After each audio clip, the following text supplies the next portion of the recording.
सभी छोटे और बड़े भाई का देव का नमस्कार प्रणाम सलाम। बहुत बहुत स्वागत अभिनंदन है आपका देवनारायण मेडिकल लेक्चर में। देव बात कर रहा हूँ भाई। बहुत पैसा कमाइए, अपने माँ बाप को खुश रखिए और जिंदगी में बहुत तरक्की कीजिए। दवाइयों की जानकारी के लिए देवनारायण मेडिकल लेक्चर को सब्सक्राइब कीजिए। क्या आप जीएनएम के साथ हैं? क्या आप अस्पताल में दवाओं के नाम सुनकर घबरा जाते हैं? तो ये वीडियो सिर्फ आपके लिए है। आज हम बात करेंगे जीएनएम स्टूडेंट को कौन कौन सी दवाओं की जानकारी जरूर होनी चाहिए। नाम, काम, डोज, साइड इफेक्ट और नल्स की भूमिका, सब कुछ आसान देसी भाषा में। वीडियो को आखिरी में मिलेगा बोनस, कैसे बने स्मार्ट नल्स दवा के मामले में। तो चलिए शुरू करते हैं। दवा यानी मेडिसिन, शरीर में बीमारी को ठीक करने वाले सबसे जरूरी हथियार। जीएनएम स्टूडेंट को सिर्फ दवा का नाम ही नहीं, सब कुछ आने चाहिए। दवा का नाम, जेनरिक और ब्रांड, किस बीमारी में दी जाती हैं, कैसे दी जाती हैं, मुंह से, इंजेक्शन से, आईवी, कितनी मात्रा, डोज, साइड इफेक्ट क्या हो सकता है, क्या नर्स को देना है या डॉक्टर देगा। एग्जाम्पल जैसे पैरासीटामोल बुखार और दर्द की दवा, डोज 500 से 650 mg तक मुंह से दी जाती है। चलिए अब बात करते हैं ऐसी 10 दवाओं कि जो हर नर्स को आनी चाहिए। पैरासीटामोल बुखार दर्द, डोज 500 mg, बीपी चेक कर ले, मॉनिटर कर ले। आइबुप्रोफेन पेन किलर है, दर्द की दवा है। पेंटोप्राजोल गैस और एसिडिटी की दवा है, इंजेक्शन भी आता है, टेबलेट भी आता है। एमोक्सासिलिन एंटीबायोटिक दवा है, बैक्टीरिया को मारता है, इंजेक्शन आता है, एलर्जी चेक करके देना चाहिए। मेटनिडाजोल एंटीबायोटिक है, लूज मोशन डायरिया के में दिया जाता है, अल्कोहल नहीं लेना है। एस्पिरिन ब्लड थिनर, जिसे आप एस्पिरिन ब्लड को पतला करने वाला दवाई, हार्ट के पेशेंट में दिया जाता है। अगर किसी का ब्लड ब्लीडिंग हो रहा है तो उसमें एस्पिरिन का दवा नहीं दिया जाता है। इंसुलिन डायबिटीज में दिया जाता है, यानी कि शुगर वाले पेशेंट को इंसुलिन दिया जाता है। शुगर चेक करना जरूरी होता है, उसके बाद इंसुलिन दिया जाता है। फ्लूसामाइड लैसिक्स पेशाब की दवा है, जिसका पेशाब अगर रुक गया है तो उसे लैसिक्स दिया जाता है, पेशाब होता है। अगर बीपी ज्यादा होता है तब बीपी को कम करने के लिए लैसिक्स दिया जाता है, इलेक्ट्रोलाइट चेक करने के बाद।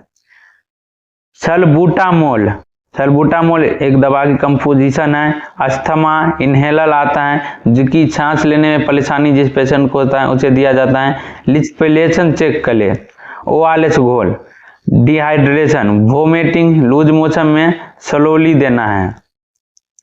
दवाओं को पहचानने के लिए ग्रुप को समझो, जैसे एंटीबायोटिक इन्फेक्शन में, एंटीपायरेटिक बुखार में, एनाल्जेसिक दर्द में, एंटासिड गैस में, सेडाटिव्स नींद लाने वाली, ब्रोंकोडिटल सांस की दवा, एंटीपैलेटेंसिव बीपी कम करने वाली, एंटी डायबिटिक शुगर कंट्रोल करने वाली। ठीक है। नर्स का सबसे बड़ा काम सही इंजेक्शन देना। ये दवाएं ज्यादा इंजेक्शन फॉर्म में आती हैं। डाइक्लोफेनक, सेफ्ट्रियाजोन, नीलोबियन, डेक्सोना, वंडाजेस्ट्रोन, iron sucrose, vitamin B12, TT का टिटेनस का इंजेक्शन देने से पहले नर्स को ध्यान रखना चाहिए, मतलब साफ सफाई का ध्यान रखना चाहिए। एलर्जिक हिस्ट्री चेक करना चाहिए कि किसी को एंटीबायोटिक दवा से रिएक्शन या एलर्जी तो नहीं है। ठीक है। उसके बाद लूट आना चाहिए, IM देना है, IV देना है। डोज पता होना चाहिए कितना mg देना है। एक्सपायरी डेट चेक करना है। हर फॉर्म में दवा को संभालने वाली जरूरी। टेबलेट सिरप में सही डोज, खाने से पहले या बाद में, ज्यादा पानी के साथ देना। IV medicine NH, DNS, RL injection mix करके ड्रिप देना। ड्रॉप लूट चेक करना। बोनस दवाई है, multivitamin syrup, calcium tablet, Zincovit, Dolo 650, Betadine. एक स्मार्ट नर्स दवा को ऐसी संभालती हैं जैसे कोई डॉक्टर। कुछ जरूरी टिप्स। डॉक्टर की प्रिस्क्रिप्शन ध्यान से पढ़े, पेशेंट की उम्र वजन के अनुसार डोज समझे, एलर्जिक जरूर पूछे, हर दवा के साइड इफेक्ट को नोट कर ले, इंजेक्शन के बारे में ओवल वेनस कर ले, टाइम से दवा दे, लिक्विड मेंटेन कर ले। अब आप जान चुके हैं एक जीएनएम स्टूडेंट को कौन कौन सी दवा की जानकारी होनी चाहिए। अगर ये वीडियो आपको काम की आया हो तो लाइक कर ले, कमेंट में बताएं आपको कौन सी दवा समझने में दिक्कत होती है। हाँ, देवनारायण मेडिकल लेक्चर को सब्सक्राइब करना ना भूले, क्योंकि हम लाते हैं आपके लिए मेडिकल की भाषा में आसान देसी अंदाज में।